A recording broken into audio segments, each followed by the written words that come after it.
Assalamualaikum warahmatullahi wabarakatuh. Perkenalkan, nama saya Alifiana Ramawati dengan NIM 71014200075, Pendidikan Ekonomi Administrasi Perkantoran. Di sini saya akan membahas mengenai masalah pembaruan pemikiran dalam Islam. Materi pembahasan 1. Proporsi istilah sekuler dalam Islam. 2. Pengertian-pengertian tentang sekularisasi. Proporsi istilah sekuler dari segi bahasa. Seperti yang kita ketahui, kata-kata sekuler dan sekularisasi berasal dari bahasa Barat, Inggris, Belanda, dan lain-lain. Sedangkan asal kata-kata itu sebenarnya dari bahasa Latin, yaitu saeculum, yang artinya zaman sekarang ini. Kata lainnya mundus, tetapi jika seculum adalah kata waktu, maka mundus adalah kata ruang. Dalam Al-Quran, istilah untuk menunjukkan alam dunia ini selain dipakai kata al-dunya, sebenarnya juga sering dipakai al-ula. Al-dunya adalah bentuk betina dari kata sifat al-adna, yang berarti terdekat. Sedangkan kata al-ula, bentuk betina dari kata sifat awal, yang berarti pertama, jadi kata waktu. Dan paralelisme peristilahan itu juga terdapat dalam istilah-istilah bahasa Yunani, seperti aion yang berarti masa atau zaman, dan kosmos yang berarti alam raya.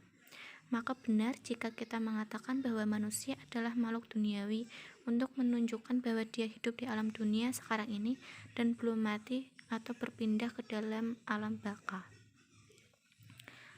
Dalam permulaan pemakaiannya, istilah sekuler memang lebih banyak menunjukkan pengertian tentang dunia ini, tetapi pengertian tersebut menjadi berkurang dan menghilang.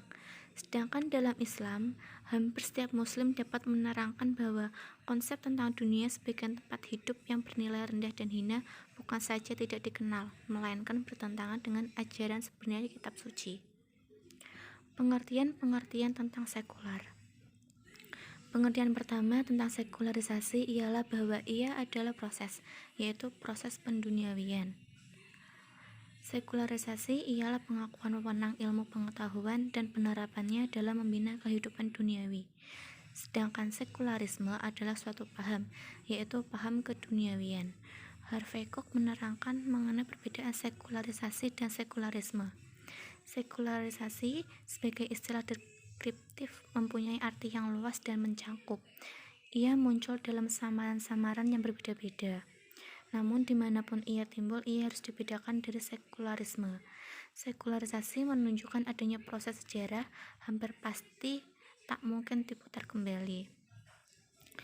Telah kita tegaskan bahwa sekularisasi pada dasarnya adalah perkembangan pembebasan, sedangkan sekularisme adalah nama untuk suatu ideologi, suatu pandangan dunia baru yang tertutup, yang berfungsi sangat mirip sebagai agama baru. Sekularisme adalah paham keduniawian. Paham ini mengatakan bahwa kehidupan duniawi itu adalah mutlak. Mereka adalah orang-orang sekularis, artinya orang-orang yang menjadikan sekularisme sebagai sentral keyakinannya. Oleh sebab itu, sekularisme bertentangan dengan agama, khususnya Islam. Gambaran itu terdapat dalam Al-Quran, Quran Surat 45 ayat 24. Mereka orang-orang kafir itu berkata, tidak ada kehidupan kecuali kehidupan dunia kita ini saja. Kita mati dan kita hidup, dan tidak ada sesuatu yang membinasakan kita, kecuali masa. Padahal mereka tidak mempunyai pengetahuan yang pasti tentang hal itu. Mereka hanyalah menduga-duga. Rasionalitas adalah suatu metode guna memperoleh pengertian dan penilaian yang tepat tentang suatu masalah dan pemecahannya. Sekularisasi tanpa sekularisme yaitu proses penduniawian tanpa paham keduniawian. Bukan saja mungkin, bahkan telah terjadi dan terus ada dalam sejarah.